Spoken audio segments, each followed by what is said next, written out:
Colossenses, capítulo 1, versículo 24 até o 29. Colossenses, capítulo 1, versículo 24 ao 29. Ok? E aí eu queria que vocês acompanhassem essa leitura da palavra de Deus.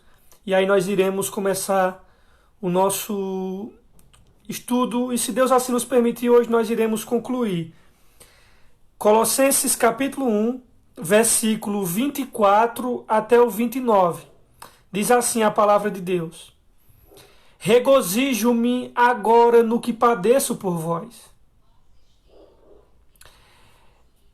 e na minha carne cumpro o resto das aflições de Cristo, pelo seu corpo, que é a igreja, da qual estou feito um ministro, segundo a dispensação de Deus que me foi concedida para convosco, para cumprir a palavra de Deus, o mistério que esteve oculto desde todos os séculos, em todas as gerações, e que agora foi manifesto aos seus santos, aos quais Deus quis fazer conhecer quais são as riquezas da glória deste mistério entre vós, os gentios, que é Cristo em vós, esperança da glória, a quem anunciamos, ademoestando a todo homem e ensinando a todo homem em toda a sabedoria, para que apresentemos todo homem perfeito em Cristo Jesus. E para isto também trabalho, combatendo segundo a sua eficácia que opera em mim poderosamente. Amém, queridos? Irmãos, nas últimas semanas nós estudamos e vimos a preeminência de Cristo na obra da criação, e nós vimos a preeminência de Cristo na obra da reconciliação, a sua redenção cósmica. E também nós vimos a preeminência de Cristo sobre a igreja, tendo em vista que Cristo, ele é o cabeça da igreja. Então, estudamos a preeminência de Cristo na obra da criação, a preeminência de Cristo na igreja, e estudamos a preeminência de Cristo na reconciliação do cosmos. E semana passada nós vimos a reconciliação de Cristo no que tange e diz respeito aos Colossenses, às nossas vidas e à vida de todos aqueles que creram em Cristo Jesus, ou seja, a obra de Cristo da questão da reconciliação.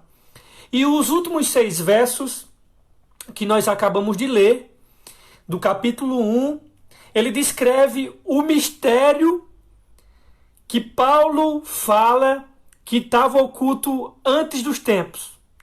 E Paulo vai falar aqui também do seu ministério, o ministério dele, onde ele sofria pelo evangelho, mas se regozijava nesse sofrimento, e ele vai dizer que foi chamado para proclamar o mistério que esteve oculto, e ele disse que se afadigava por causa disso. Então Paulo vai falar aqui sobre o seu ministério, e ele se desenvolve numa atmosfera de sofrimento.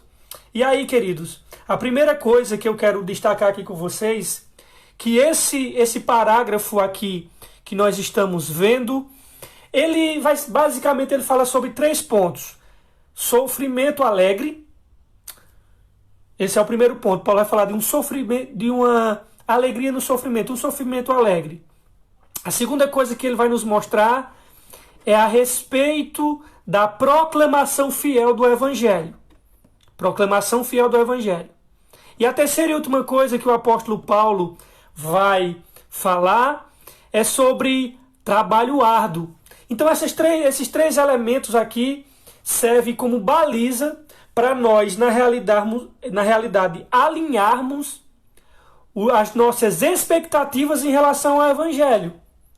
E Paulo já começa dizendo, olha, eu me regozijo no sofrimento. Muitos já param por aí, e eu não posso falar em proporções de números, mas a maioria das pessoas, na verdade, já começa a dizer, é o quê? Alegria no sofrimento. Mas é isso aqui que é a primeira coisa que eu quero destacar. Então, basicamente essas 3 coisas, irmãos. Sofrimento alegre, proclamação fiel do evangelho e trabalho árduo são os 3 ideias principais que vai estar aqui nesse texto, sem contar com a ideia que ele vai falar sobre o mistério do evangelho. Vamos ver que mistério é esse. Então, a primeira coisa que eu quero olhar com vocês aqui nessa noite, irmão. Sofrimento alegre. Veja o que é que Paulo diz na primeira frase dos versículos 24. Ele diz assim: regozijo-me agora no que padeço por vós. Irmãos, escrevendo da prisão, Paulo ele pôde declarar que se regozijava nos sofrimentos. Agora me regozijo nos meus sofrimentos por vós. Ou seja, isto é, em benefício dos santos, dos irmãos da cidade de Colossos, Paulo diz assim: me regozijo por vós. Alegria no sofrimento, sofrimento alegre aqui. Ou seja, na condição de servo, na condição de apóstolo do Senhor Jesus Cristo, ele foi chamado para enfrentar dificuldades, perseguições e, na realidade, e aflições indescritíveis para ele. Tais coisas, na realidade, era um privilégio para o apóstolo Paulo e deve ser assim para qualquer um cristão. O de preencher o que restava das aflições de Cristo. Ou seja, nós temos que entender, meus irmãos, que o trabalho ministerial envolve sofrimento e envolve desconforto. Se você é cristão e crê e diz que entende o evangelho, entenda que você tem que alinhar suas expectativas ao evangelho. E a primeira coisa que ele vai dizer é que vai existir sofrimento no momento que você se envolver com a igreja. Quando você for se doar para no convívio à igreja, aos irmãos, vai haver sofrimento e desconforto, irmãos. Quando você se dispõe a servir o corpo de Cristo, a igreja, e Paulo sofria. E nós às vezes sofremos. Por quê? Sofremos às vezes através de desentendimento com os irmãos, por causa de traição de irmãos, irmão querendo puxar o tapete. E enfim, vai ter vários fatores que vai levar você, como ministro do evangelho, a sofrer. E Paulo disse: eu me regozijo porque naquilo que padeço na carne por vocês, Colossenses. Esse trabalho ministerial, ele envolve essas questões. E o apóstolo Paulo nos chama aqui nessa noite para ajustarmos, na realidade, as nossas expectativas em relação ao evangelho. E Paulo está convidando aqui para que nós possamos encontrar alegria nesse sofrimento. Para que nós possamos ter um sofrimento alegre, irmãos. E o que eu acho curioso disso tudo é que o apóstolo Paulo, a despeito disso tudo, ele disse: eu me regozijo. Ele tinha um regozijo no sofrimento. Eu e você paramos por aqui e diz: como assim? Como é que alguém pode se regozijar no sofrimento? Ele é um louco? Não. Ele é alguém que viu Cristo ressurreto. Esse é um maluco insensato que sente alegria no sofrimento? Não. Ou ele foi alguém que viu Jesus Cristo. E todas essas coisas trazia gozo para ele, porque ele cumpria os restos das aflições de Cristo. Só que aqui, queridos, no versículo 24, o apóstolo Paulo, ele traz uma declaração um pouco desconcertante para nós. E que declaração é essa? É a última, é o restante dos versos 24. Porque veja o que é que ele diz: regozijo-me agora no que padeço por vós, e na minha carne cumpro o resto das aflições de Cristo, pelo seu corpo, que é a igreja. Irmãos queridos, o que é que o apóstolo quis dizer com isso? Eu cumpro os restos das aflições de Cristo? Alguém pode ler esse versículo e dizer: poxa vida, o que é que sobrou? Eu pensei que Cristo tinha consumado tudo na cruz do Calvário. Eu pensava que ele tinha gritado tetelestai, ou tetelestai. E agora Paulo está dizendo que não, faltou alguma coisa? Que ainda que bem que ele foi chamado por Cristo e foi convocado para ser apóstolo dos gentios e preencheu os restos das aflições de Cristo, e que nós também temos que cumprir o resto das aflições de Cristo, e ele não completou a sua obra, cada um tem que sofrer para completar. Será que é isso, meus irmãos? Não. 1000 vezes não.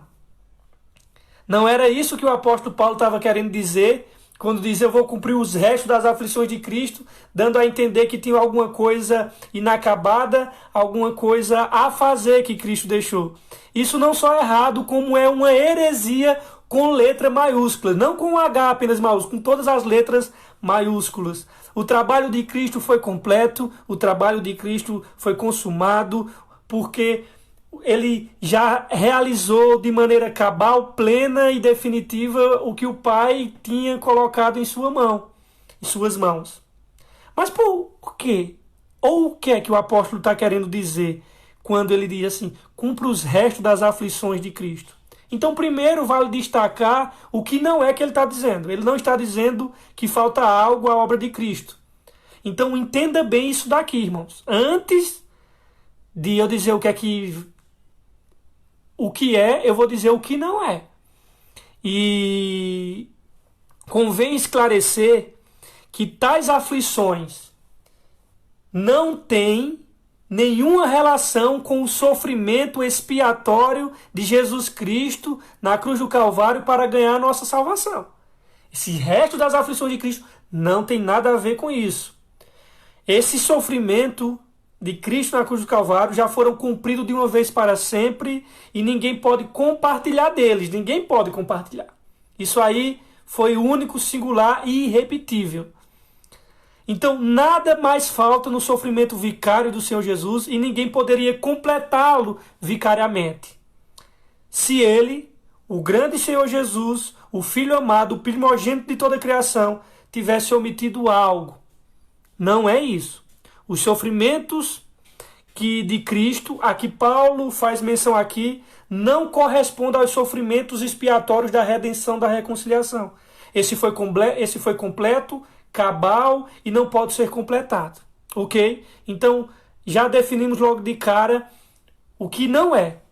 Agora a grande pergunta é, afinal, o que é, então? O que ele está querendo dizer quando diz que vai cumprir os restos das aflições de Cristo? O que ele quer dizer é o que Jesus começou na cruz do Calvário continua por meio da pregação e a exposição do Evangelho.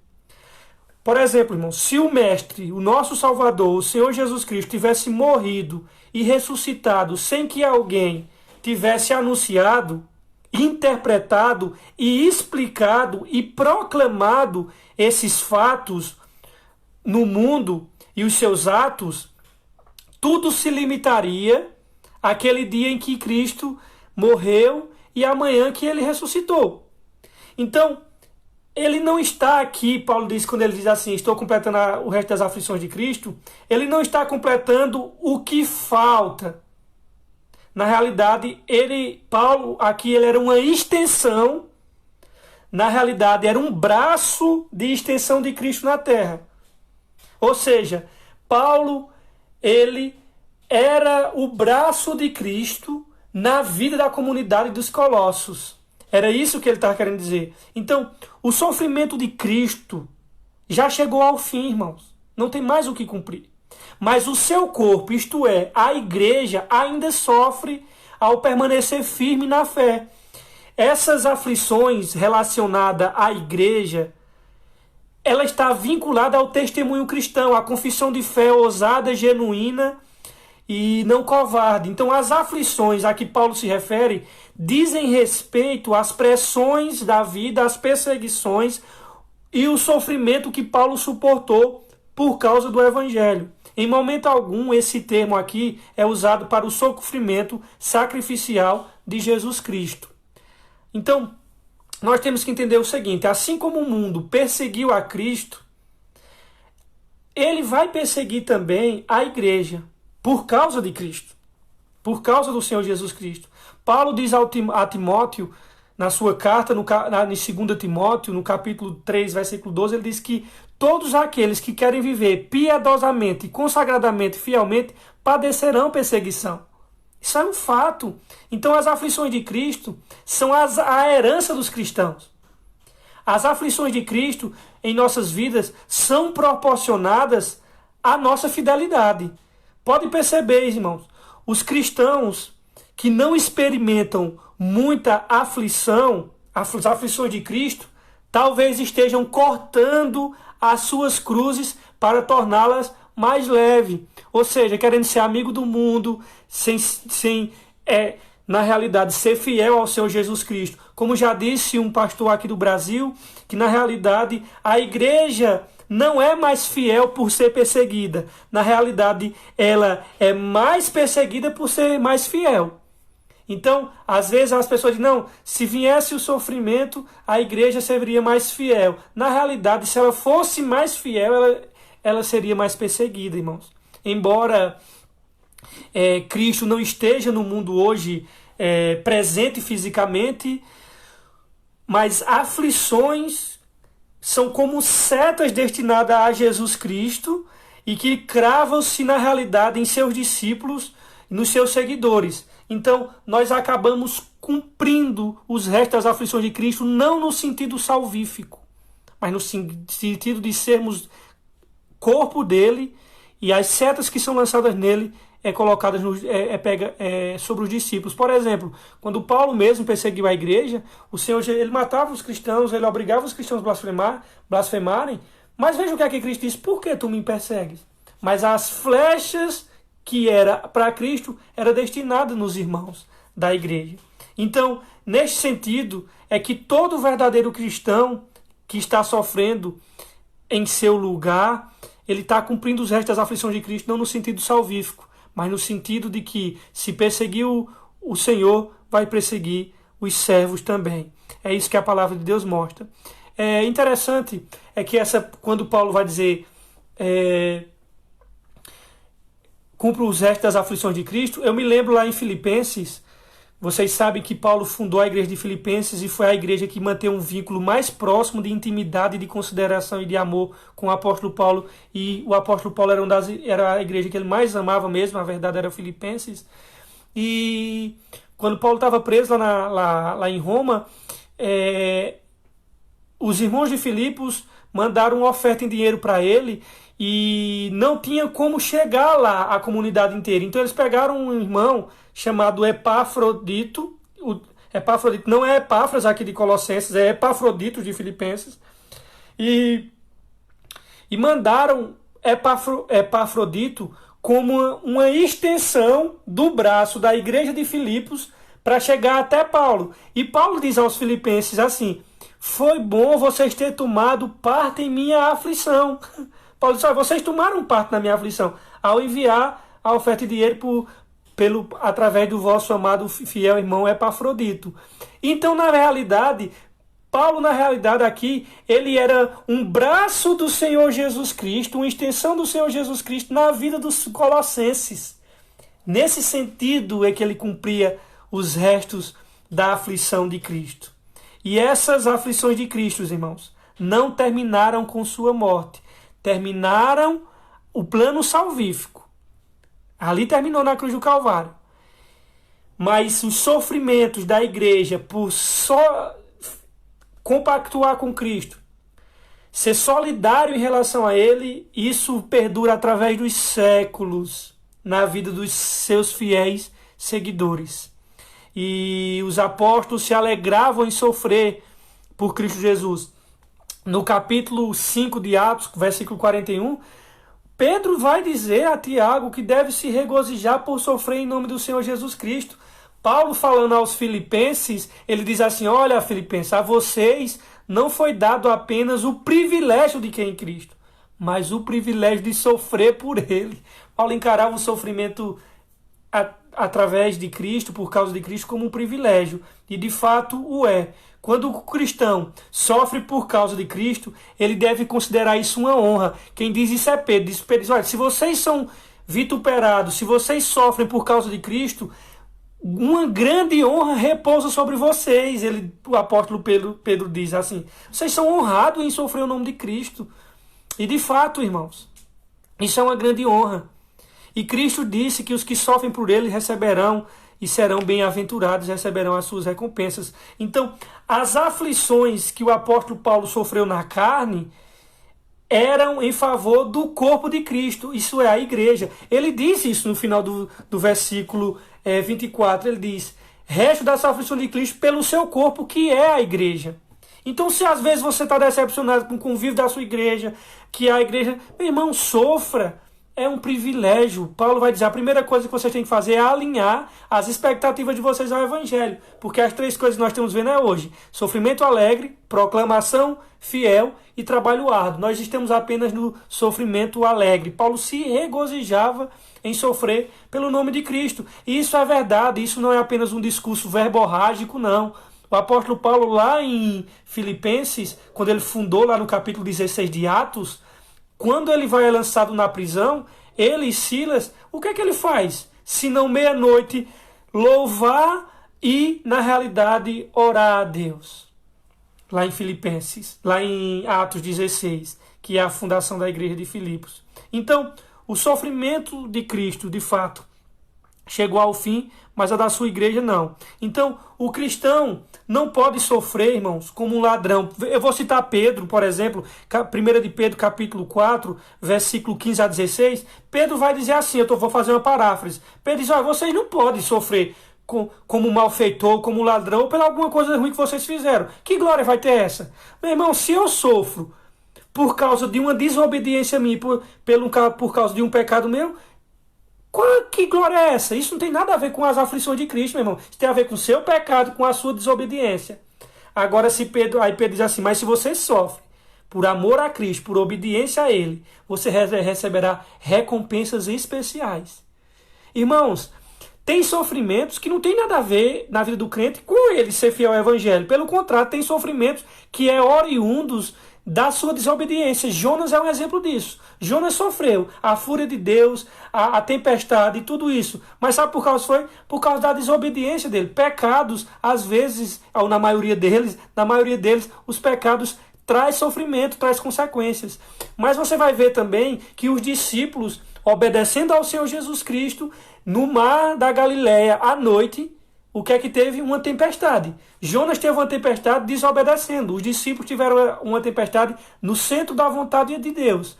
Então, Jonas não pode se gloriar daquele sofrimento e dizer que aquele sofrimento era por ele ser fiel a Deus. Não, pelo contrário, por ser desobediente. Já os discípulos, sim.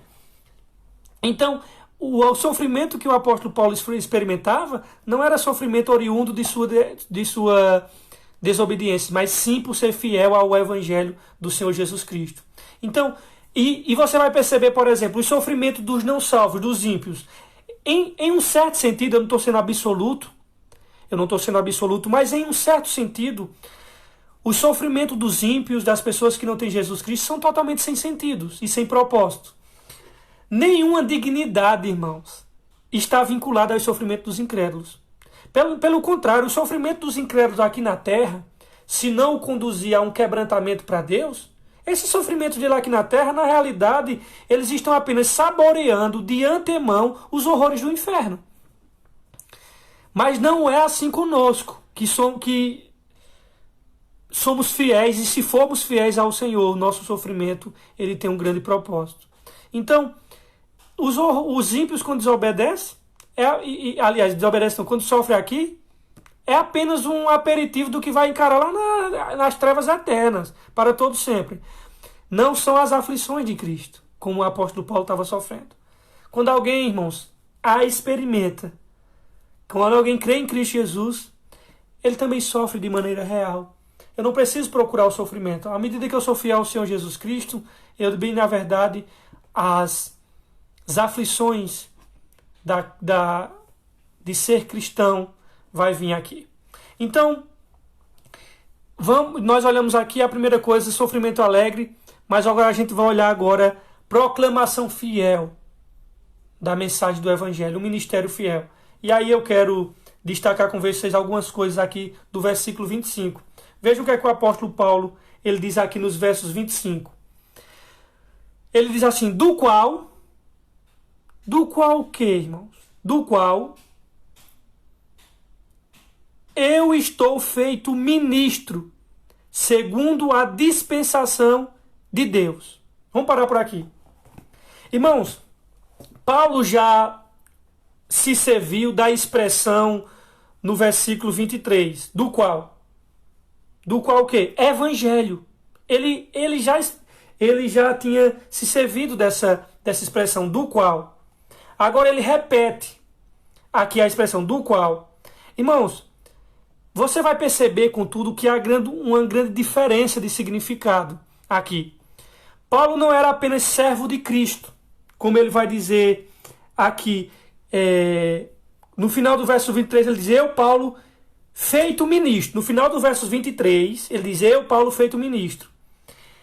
Ele foi incumbido de ser ministro, ou seja, de pregar o evangelho. Mas você vai perceber que Paulo, ele tinha um duplo, vamos dizer assim, ministério. Por que eu digo isso? Porque ele vai dizer também que não era só era feito ministro do evangelho. Nos versos 23 ele diz: eu sou ministro do evangelho. Só que nos versos aqui, nos versos 25, ele vai dizer agora: do qual eu estou feito ministro. Do qual o que, irmãos? Aliás, do qual não, da qual, perdão, viu?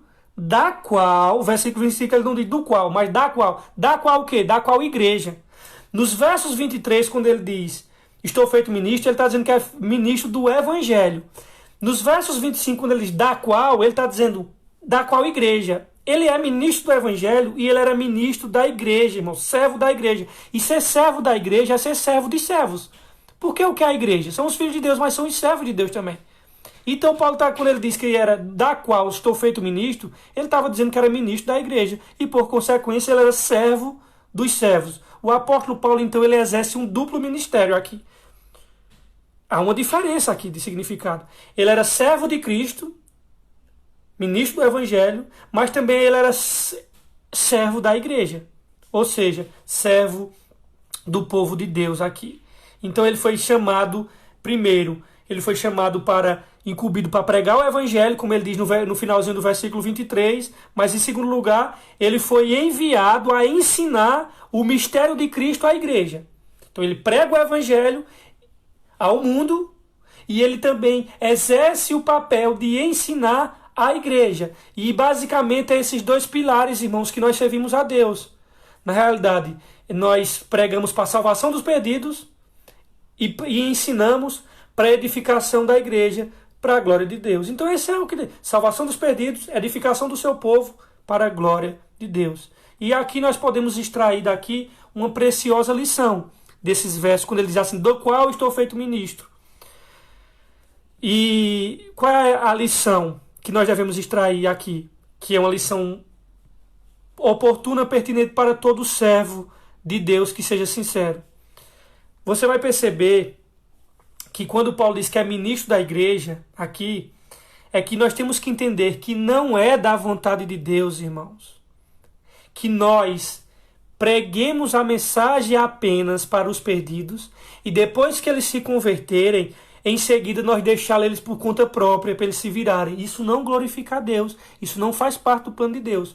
Na realidade, Deus quer que nós nos concentremos os nossos esforços no evangelho com a finalidade de formar igrejas locais onde novos convertidos sejam edificados, discipulados, não por conta própria, irmãos, mas na realidade que nós possamos, depois de convertidos, discipulá-los, ensiná-los a sã doutrina e formar neles o caráter de Cristo e não deixá-los por conta própria. Paulo quer que os novos convertidos sejam edificados na santa fé e na verdade de Deus. Ou seja, formar igrejas locais e os convertidos sejam edificados e aprendam a sã doutrina e o caráter deles seja mudado. Ser discípulo de Jesus, irmãos, implica duas coisas. Discípulo é aquele que segue a Jesus, mas discípulo é aquele que ajuda outras pessoas a seguirem a Jesus. É obviamente que eu não posso ajudar outras pessoas a seguir a Jesus se eu mesmo não estou seguindo a Jesus, entende?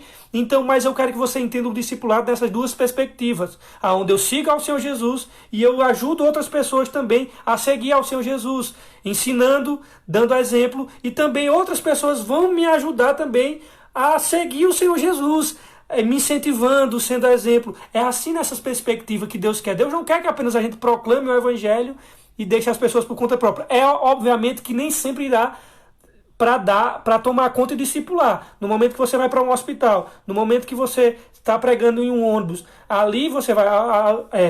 ela pode se converter, mas Deus conduzirá aquela pessoa a um local, a um ambiente que alguém vai tomar conta dela. Mas aquelas pessoas que nós estamos próximos e elas se convertem, é da nossa responsabilidade discipulá-las, doutriná-las, edificá-las na fé para o amadurecimento, irmãos.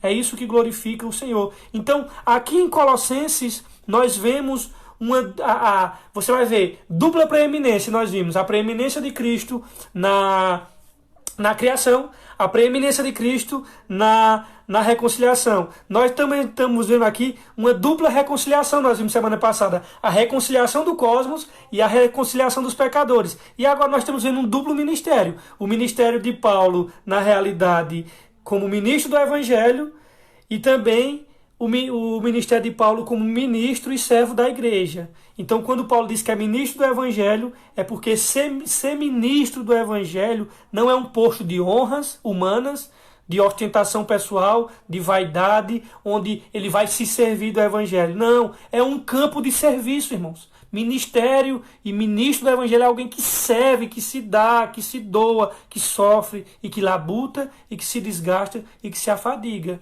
Essa é a verdade que Paulo quer nos mostrar aqui. E aí Paulo vai falar aqui uma coisa interessante, ainda nos versos 25. Porque nós só demos início na parte da qual estou feito ministro. Agora ele vai dizer, segundo a dispensação de Deus, que me foi concedida para convosco, para cumprir a palavra de Deus. Irmãos, quando ele diz aqui, ele usa a palavra dispensação. E essa palavra aqui, dispensação, no grego é oikonomia. Oikonomia. Indica uma pessoa encarregada, é um administrador, é aquela pessoa que administra os bens de outro, do seu senhor. A ideia aqui é de mordomo, irmãos. É ser mordomo. O mordomo não é dono de algo, ele administra aquilo ali. O mordomo é aquele que cumpre e cuida dos interesses do seu senhor. E Paulo era o mordomo da palavra de Deus. Imagina, se você quiser saber a ideia de um mordomo, imagina aqui um garçom vestido com aqueles trajes de garçom com uma bandeja. Aquele garçom aqui, ele está servindo um prato, alguma comida, mas ele mesmo não fez a comida, não colocou o alimento na despensa, não produziu. Ele apenas pegou e está servindo alguém ali.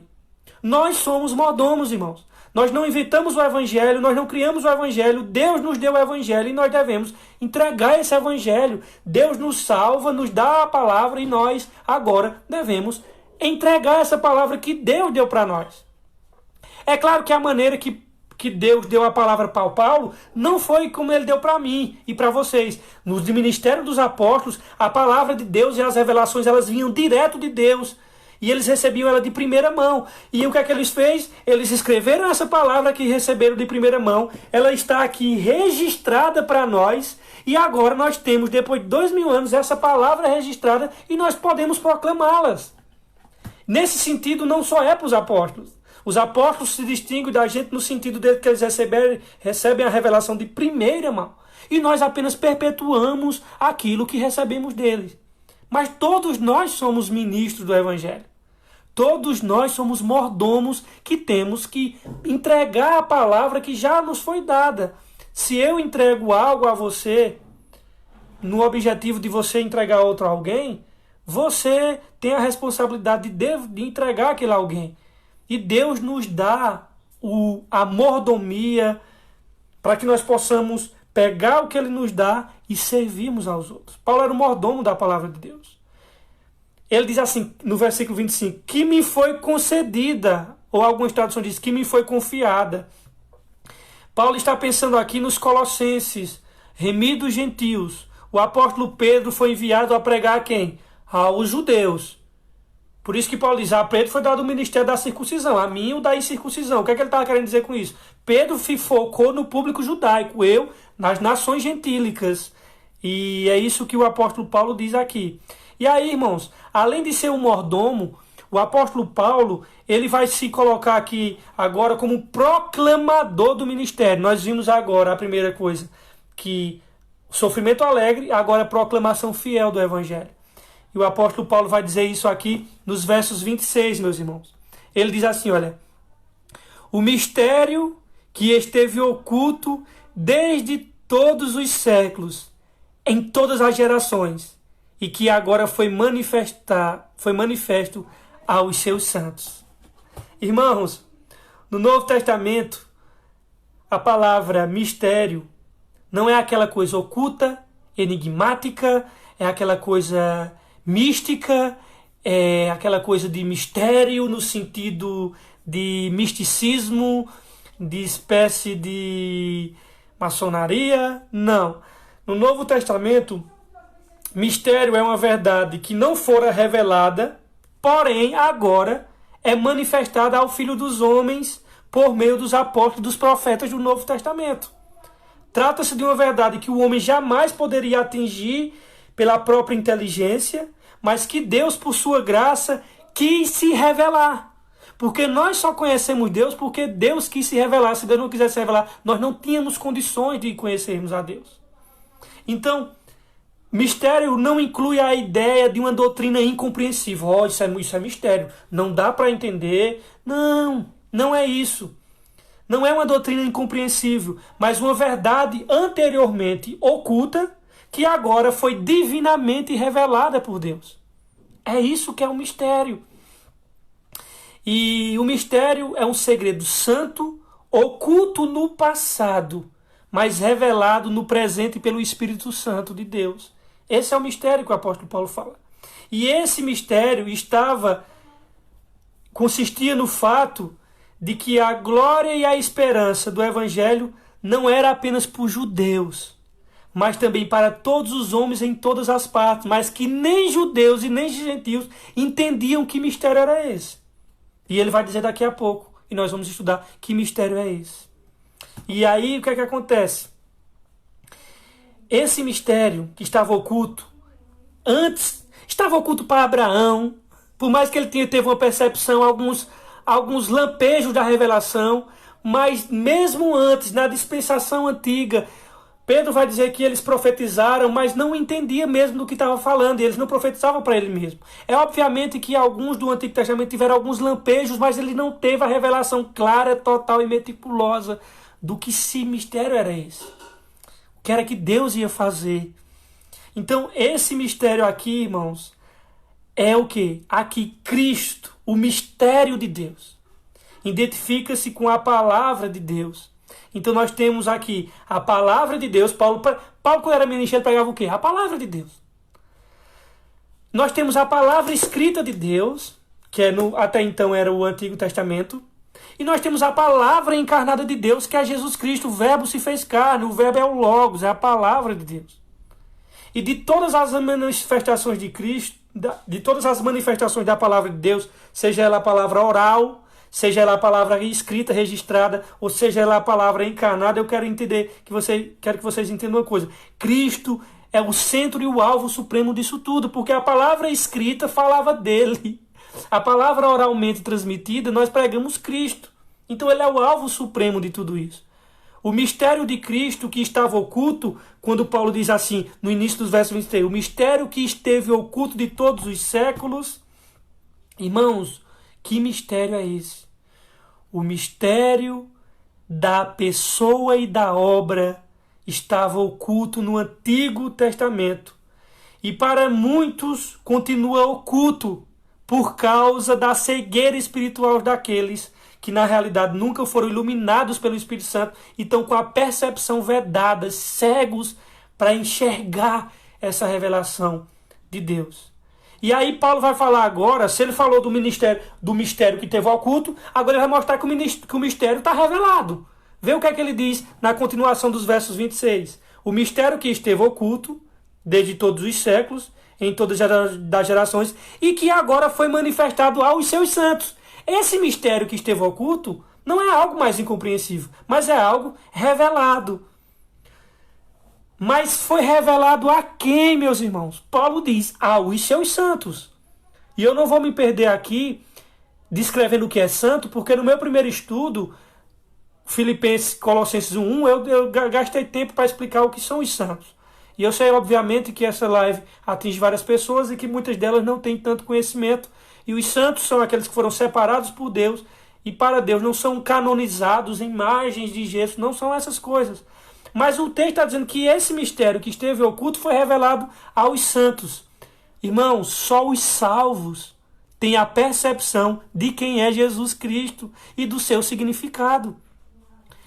O homem natural não discerne as coisas do Espírito porque parece loucura.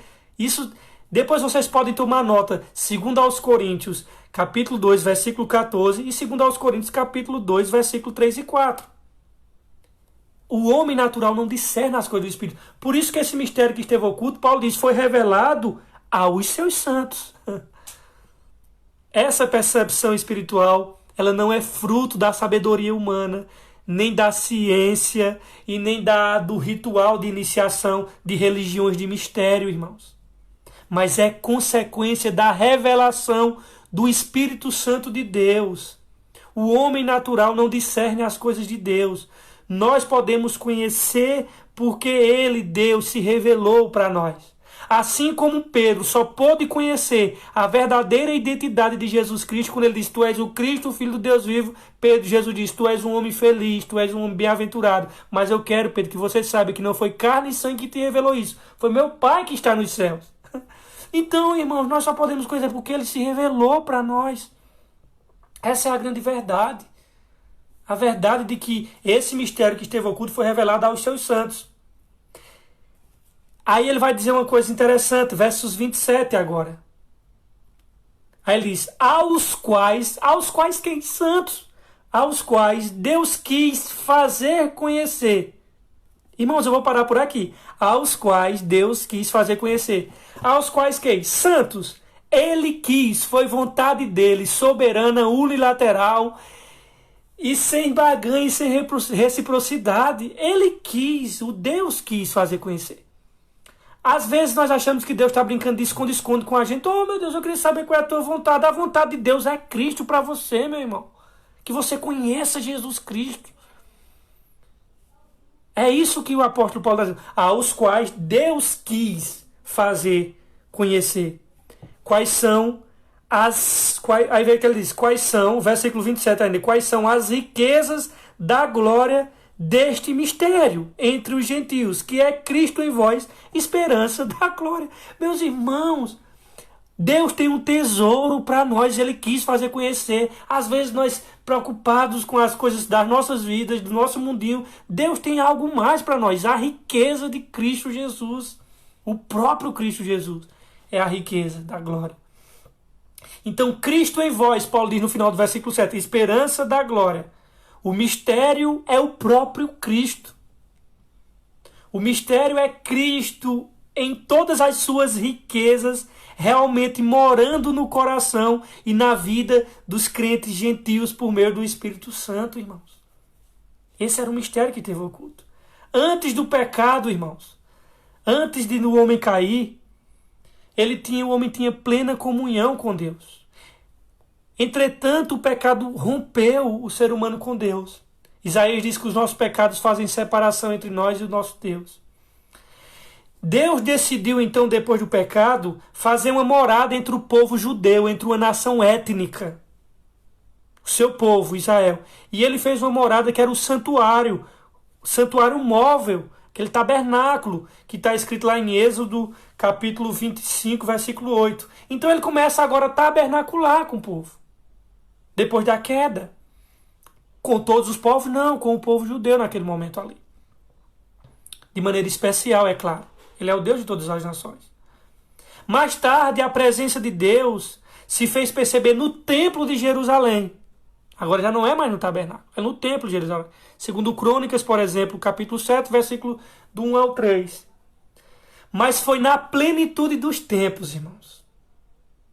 Na plenitude dos tempos que o próprio Deus desceu até nós, através da pessoa do seu Jesus Cristo, se fez carne e habitou entre nós, porque é isso que João diz. No capítulo 1 do seu Evangelho, versículo 14, ele diz assim, e o verbo se fez carne e habitou entre nós. E aquela palavra ali, habitou, é tabernaculou.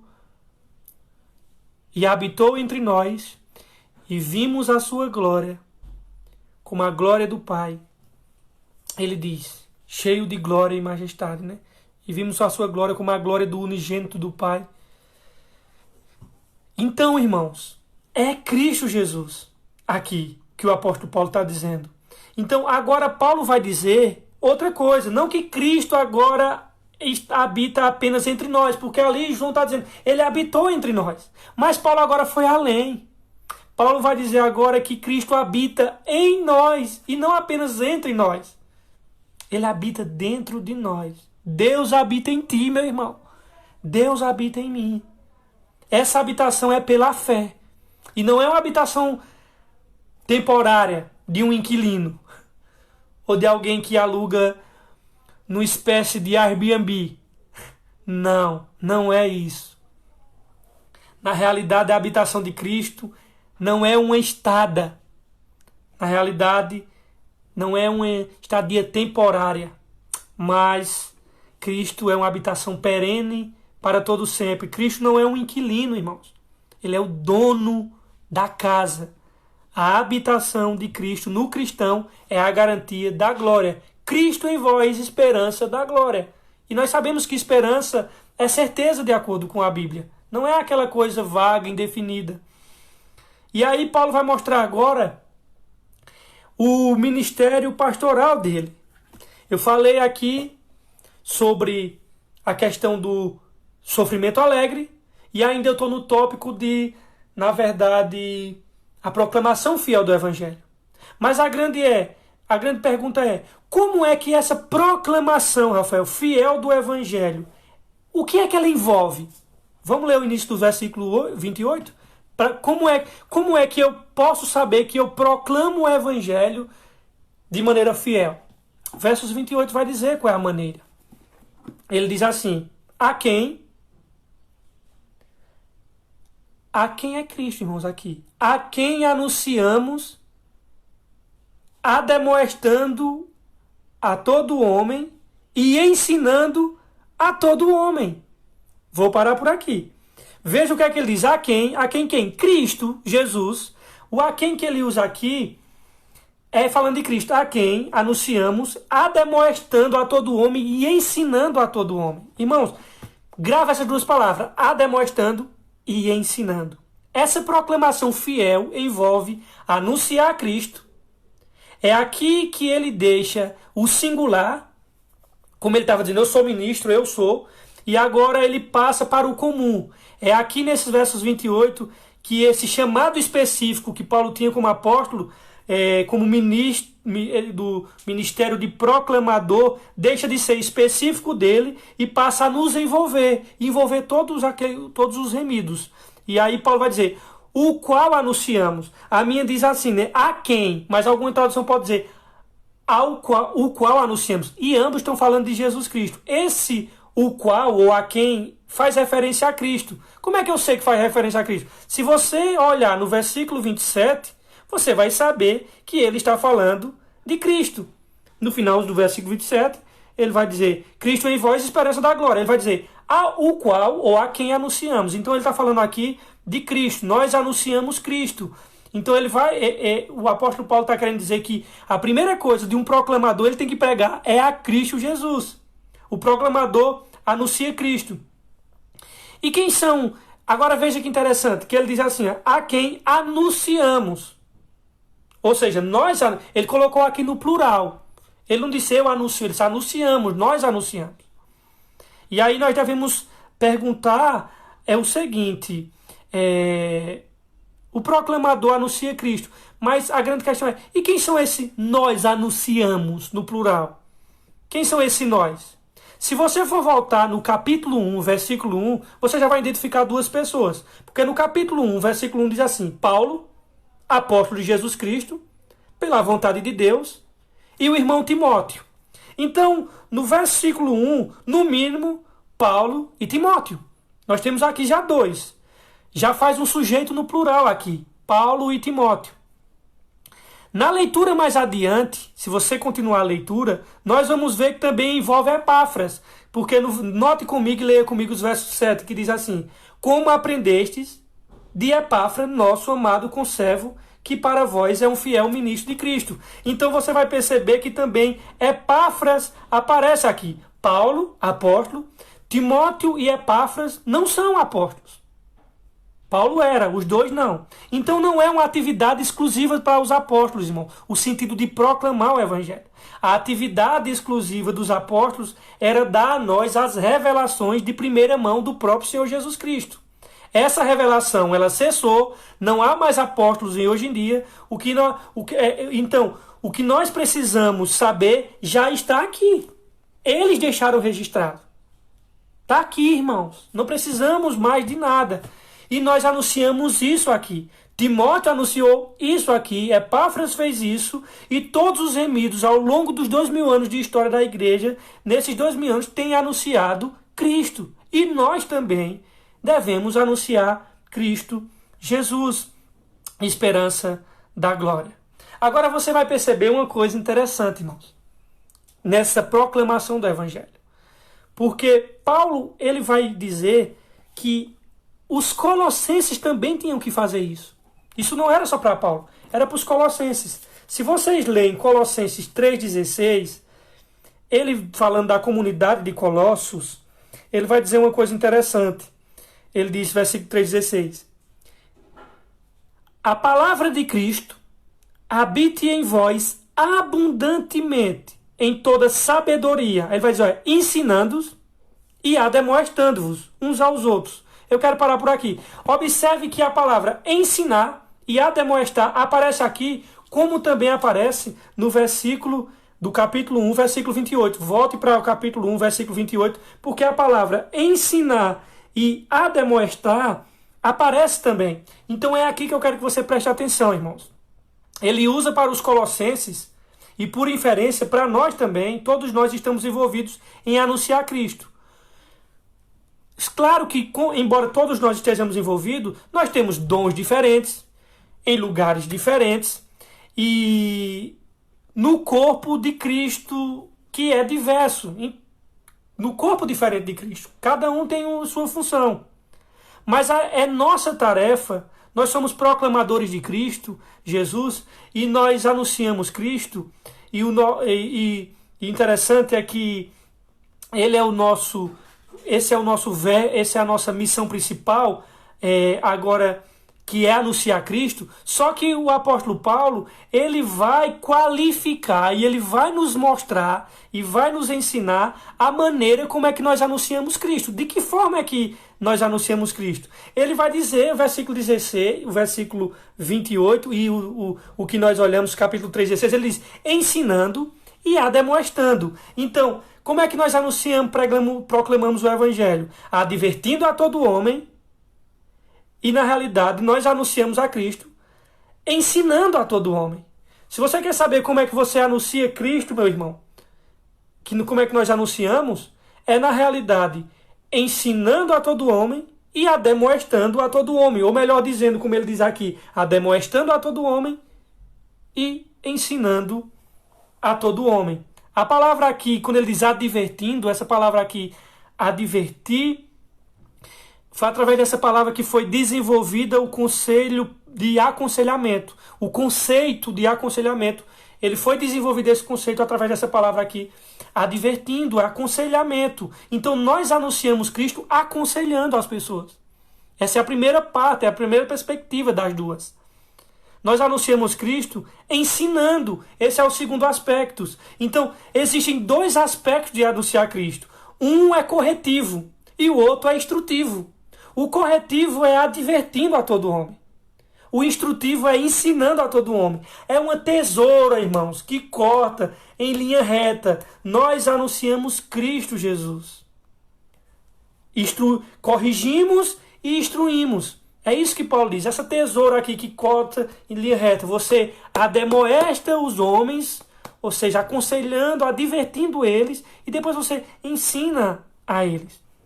É isso que o apóstolo Paulo quer mostrar aqui. E isso envolve corrigir erros, e isso envolve altas doses de enculcamento de verdade. Nós precisamos desses dois aspectos aqui no Evangelho.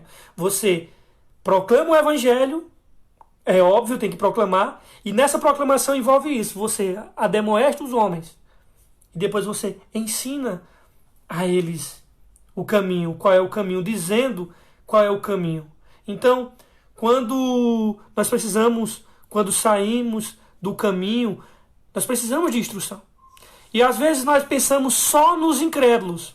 Claro que os incrédulos estão envolvidos, mas no corpo de Cristo, nós precisamos também ademoestar. Porque todas as vezes, irmãos, em dados momentos aqui ou ali, nós queremos nos desviarmos de certos aspectos do Evangelho.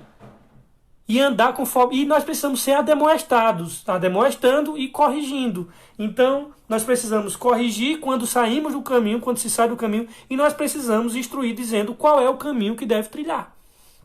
Então, não há um ministério fiel do Evangelho sem esse elemento de anunciar Cristo, a correção do caminho errado e a instrução do caminho certo. Para quem? Para quem, irmãos?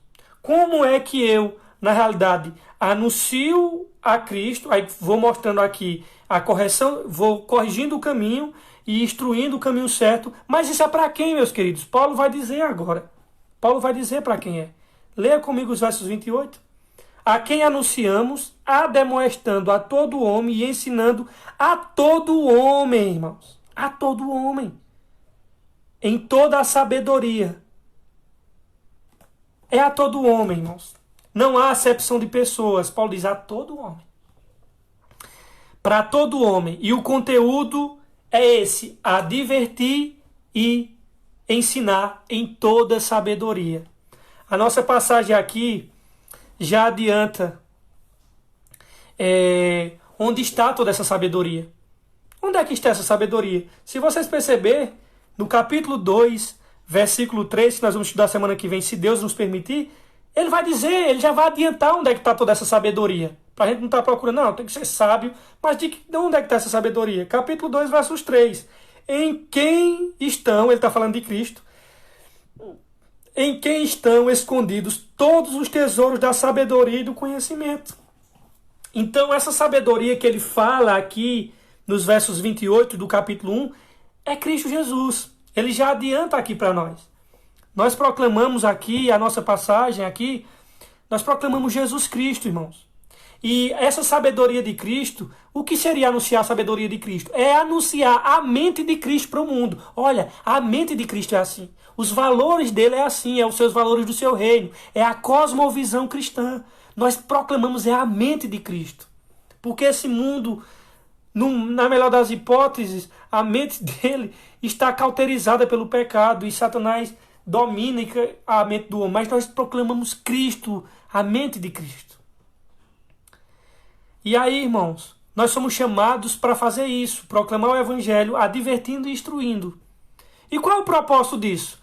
Certo, eu tenho que proclamar a mensagem do Evangelho, e nessa proclamação envolve a demonstração e envolve ensino. Mas certo, eu quero saber qual é o objetivo disso, qual é a finalidade disso, qual é o ponto específico disso, o propósito disso, o desígnio. Paulo vai dizer nos versos 28.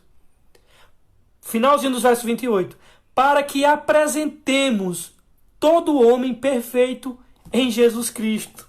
Meus irmãos, esse é o propósito de nós proclamarmos o Evangelho, ademoestando e ensinando, discipulando, corrigindo. É para que tenha maturidade espiritual, irmãos. É para que nós sejamos semelhantes ao Senhor Jesus Cristo. Para que nós deixemos de ser meninos em Cristo, meninos como seres humanos, e nós possamos ser lapidados pelo Espírito Santo para que Cristo apareça em nós, para que nós possamos ter o caráter de Cristo, maturidade espiritual. Cristo, ele é o exemplo supremo de maturidade, irmãos. Então, presta atenção nisso. O objetivo é apresentar todo homem perfeito em Cristo. Em todo local e lugar que pregar o Evangelho, a perspectiva tem que ser essa, irmãos. A expectativa é crescer a imagem de Jesus. Esse é o objetivo, onde você chegar em uma comunidade, onde nós estivermos, é pregar o Evangelho. E a expectativa é essa, é que esse indivíduo, ele cresça em maturidade e nesse crescimento a imagem de Cristo comece a aparecer nele. Irmão, santificação na Bíblia, nós temos uma visão muito moralista. Nós pensamos que santificação na Bíblia envolve o que pode e o que não pode. Na realidade, se você perguntar o quanto eu sou santo, a resposta, a pergunta tem que ser feita assim: o quanto você é santo, me diga o quanto você é parecido com Jesus. Porque santificação na Bíblia nada mais é do que semelhança a Cristo e ser cada vez mais dessemelhante e diferente a Adão. Então, santificação na Bíblia, muitas vezes na nossa igreja, às vezes as pessoas pensam que santificação diz respeito a uma pessoa sisuda, moralista e apenas ética. Quanto santificação na Bíblia é ser parecido com Jesus, humilde, amoroso, manso, equilibrado. Isso é santificação, meus irmãos. Olhar generoso, misericordioso, empatia. Essa é a santificação. Infelizmente nós crescemos muito. Eu não estou dizendo que não tem imperativos de moralidade, que não tem imperativos de ética, mas isso tem que ser colocado no lugar certo, porque o propósito principal é Cristo Jesus. Ser semelhante a Ele. Paulo diz, o propósito é apresentar o ser humano à imagem de Jesus Cristo. Isso é o pano. Irmãos, isso daqui é pano de manga para o resto da vida. Pano para manga para o resto da vida, como diz o pessoal aí fora. O resto da nossa vida, na nossa terra, nessa peregrinação aqui, é sermos parecidos com Jesus. Esse é o propósito na terra. Por quê? Acaba isso quando? Quando é que isso acaba? Esse ser moldado à imagem de Cristo. Quando você for igual a Cristo, meu irmão, vai acabar. E quanto tempo isso vai demorar? Meus irmãos, eu vou dizer uma coisa a você. Neste lado do sol, deste lado da existência, até a morte. Porque nós nunca iremos conseguir. Mas isso não é motivo para relaxar. É porque é na glória, na glorificação, nós vamos atingir a perfeição. Ele é o primogênito entre muitos os irmãos. É isso que a palavra de Deus diz. Então, nós temos aspectos em nossa vida, irmão, para crescer à semelhança do Senhor Jesus Cristo. E isso é para toda a vida. Isso é um trabalho árduo. Quando nós contemplamos a nossa face no espelho, olhamos para o nosso caráter, nós dizemos, meu Deus, o quanto eu estou longe de ser a imagem do teu filho. E santificação é esse processo de nos tornarmos parecidos com Jesus Cristo. E aí, meus irmãos, para nós fecharmos essa noite, eu falei sobre sofrimento alegre, eu concluí agora a questão da proclamação fiel e agora trabalho árduo, nós vamos ver. O apóstolo Paulo diz assim, para finalizarmos hoje à noite, ele diz, e para isto trabalho, combatendo segundo a sua eficácia, que opera em mim poderosamente. Meu irmão, em primeiro lugar, o apóstolo Paulo aqui está dizendo que agoniza, porque Paulo não apenas sofre por causa do evangelho. Ele não apenas desempenha a sua mordomia de pregar o evangelho, porque no versículo 24 ele diz, eu sofro e me regozijo pelo evangelho.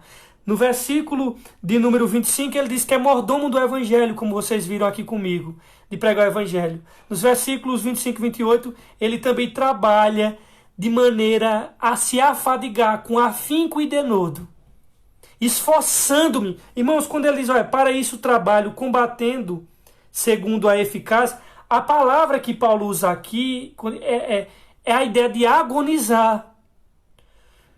E aí que Paulo usa aqui é que ele está dizendo que esse eficaz poder de Deus atuava na vida dele. Energia que opera eficientemente em mim, diz ele no versículo 29. O esforço de Paulo, de todo o seu trabalho, ele não é realizado na força da carne, irmãos, mas na energia e na força do Espírito Santo.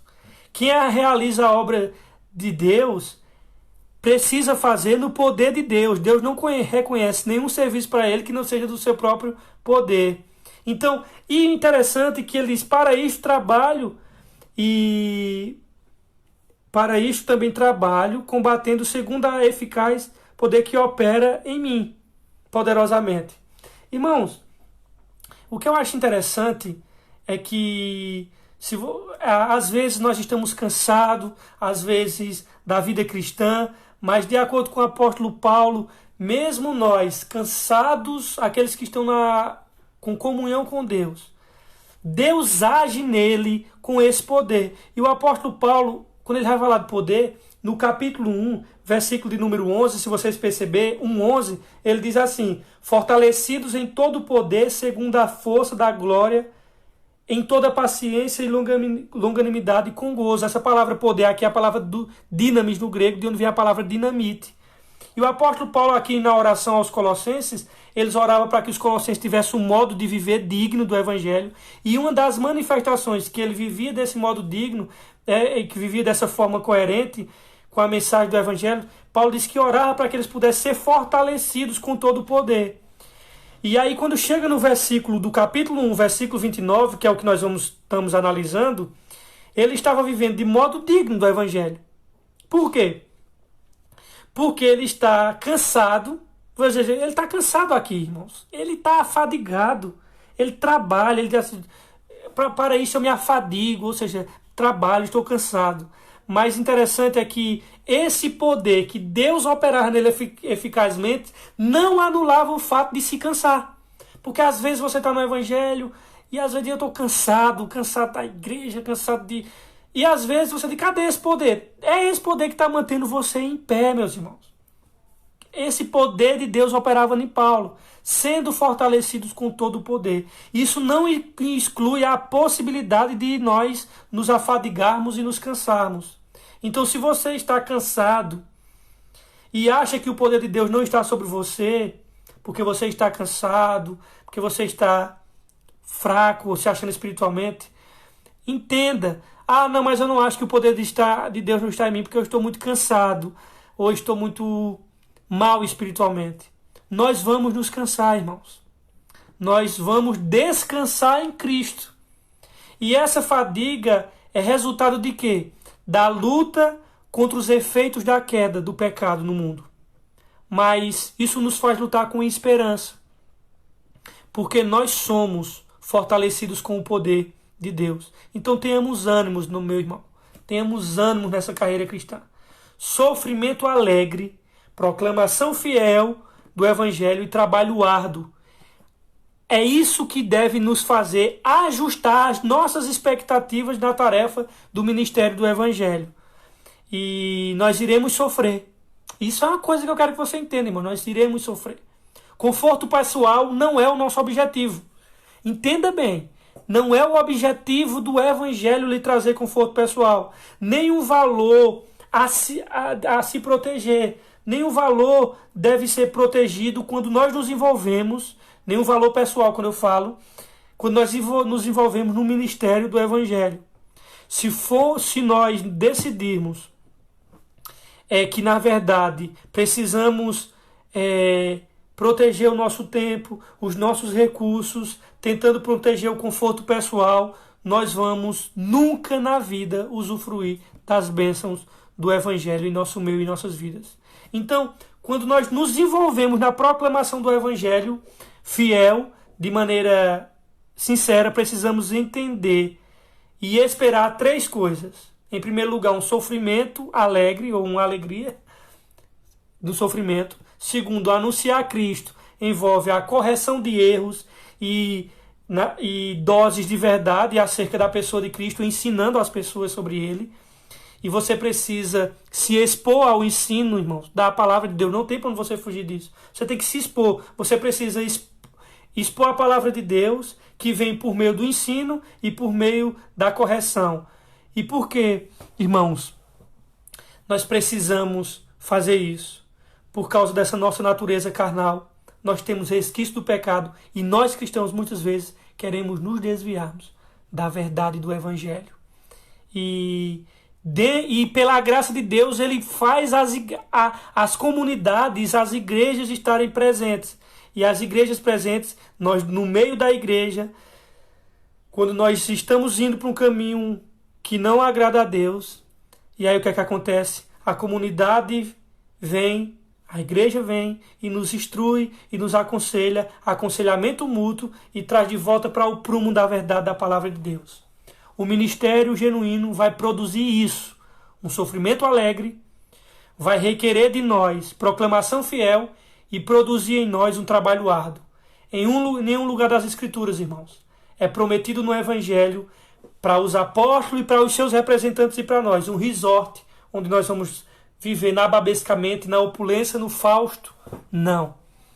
Nós somos chamados, irmãos, para o ministério. Mas isso é maravilhoso. Sabe por quê? Porque Cristo em nós, esperança da glória.